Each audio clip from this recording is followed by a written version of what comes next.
মাম্মা অনেকদিন পরই বাসা থেকে একটু বের হওয়া হয়েছিল।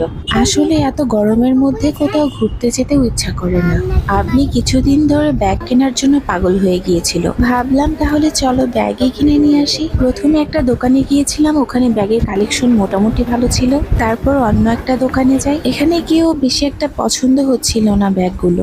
আপনি তো খুবই এক্সাইটেড ছিল সে ব্যাগ কিনবে। বাচ্চাদের ব্যাগগুলো একটু কালারফুল না হলে কিন্তু ভালো লাগে না। আমার মেয়েটাও আমার মতো শপিং করতে খুবই ভালোবাসে। আমার যতই মন খারাপ থাক না কেন, আমাকে যদি কেউ শপিং করে দেওয়ার কথা বলে আমার মন ভালো হয়ে যায়। এই সপ্তাহে বাচ্চাদের ব্যাগের কালেকশনগুলো খুবই ভালো ছিল। এখান থেকে আপনির জন্য একটা ওয়াটার পট এবং একটা ব্যাগ নিয়েছি। ব্যাগটা কিন্তু অনেক সুন্দর হয়েছে, আপনিরও অনেক পছন্দ হয়েছে। এখানে গিয়ে দেখলাম একটা কনসার্ট হচ্ছে, কোনো এক সিঙ্গার এসেছিলেন, কিন্তু এত ভিড় ছিল যে দেখতে আর পারলাম না। এরপর আপনির বাবার জন্য কিছু শুজ দেখছিলাম। ভিডিওটি এখানেই